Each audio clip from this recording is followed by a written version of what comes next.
Assalamualaikum warahmatullahi wabarakatuh. Perkenalkan, nama saya Asri Bumilir dari kelas 1 CPGSD dengan NIM 2227220093. Di sini saya akan melakukan pidato sebagai pemenuhan tugas akhir semester mata kuliah Keterampilan Berbahasa Indonesia di SD. Selamat menyaksikan. Assalamualaikum warahmatullahi wabarakatuh. Yang terhormat, Bapak Sigit Setiawan MPD selaku dosen pengampu mata kuliah Keterampilan Berbahasa Indonesia di SD dan teman-teman yang saya banggakan. Alhamdulillahirrahmanirrahim. Wassalatu wassalamu ala asyrafil anbiya'i wal mursalin wa ala alihi wa sahbihi ajma'in, amma ba'du. Marilah kita memanjatkan puji dan syukur atas kehadirat Allah Subhanahu wa taala yang telah memberikan nasihat dan selamatnya kepada kita semua. Hadirin yang saya banggakan, saya yakin banyak masyarakat yang sudah tahu bahwa kita mendiami suatu negara yang begitu besar, dikenal dengan negara kepulauan dan bangsa pluralitas, di mana keberagamannya tersebar dari Pulau Sabang hingga Pulau Maroke. Keberagamannya ialah keberagaman berbahasa, di mana di setiap daerah yang ada di Indonesia itu memiliki bahasanya tersendiri. Bahkan ada yang katanya sama namun artinya berbeda. Misalkan au dalam bahasa Jawa itu adalah badan, namun dalam bahasa lain itu menjelaskan aku atau saya. Nah, karena ada perbedaan ini kemungkinan akan menyebabkan kesalahpahaman dalam berkomunikasi, maka dibutuhkanlah bahasa persatuan, yaitu bahasa Indonesia. Sebagaimana ada dalam Sumpah Pemuda butir ketiga, yaitu kami putra dan putri Indonesia menjunjung tinggi bahasa persatuan bahasa Indonesia. Hadirin yang berbahagia, bahasa Indonesia digunakan juga sebagai bahasa resmi, bahasa nasional, dan juga sebagai identitas suatu bangsa. Biasanya orang-orang bisa mengetahui atau menebak nih, orang ini berasal dari negara mana, itu berdasarkan bahasa yang ia ucapkan.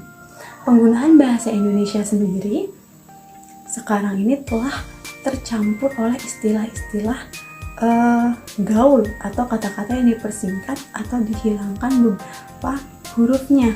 Misalkan kata caper, cari perhatian, baper, bawa perasaan, gercep, gerak cepat, sampai harusnya banyak digunakannya itu sampai.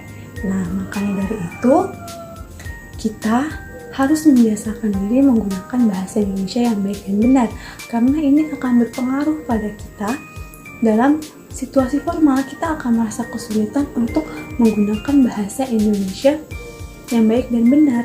Sekaligus jika kita ingin membuat sebuah karangan, kita akan merasa kesulitan karena sebuah karangan itu pasti akan merujuk pada penulisan tata tulisan berdasarkan ejaan yang telah disempurnakan, dan hal ini pun tidak luput dari perkembangan zaman, di mana ilmu teknologi ini membuat kita sering menerima informasi bertukar kabar melalui media massa, di mana dalam bertukar pesan itu kita biasanya melakukan penyingkatan kata sehingga itu terbawa dalam kehidupan langsung kita secara langsung untuk berkomunikasi.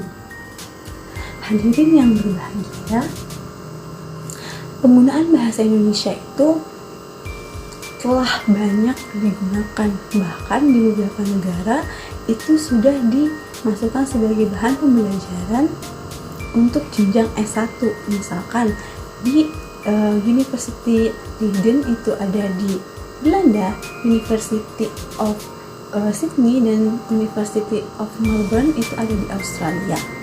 Nah, orang luar saja memiliki minat untuk mempelajari dan memperkenalkan bahasa Indonesia. Maka dari itu, kita nih yang warga negara Indonesia asli harusnya merasa bangga dan semangat untuk mempelajari bahasa Indonesia. Jangan sampai kita kehilangan jati diri bangsa kita sendiri, dan menggunakan bahasa Indonesia yang baik dan benar itu merupakan sebuah bentuk perjuangan kita untuk mempertahankan bangsa Indonesia. Maka dari itu, kita sebagai generasi muda harus bisa dan mau untuk mempelajari, memperdalam, melestarikan, dan juga membiasakan diri menggunakan bahasa Indonesia baik dan benar agar tidak merasa kaku dalam percakapan sehari-hari.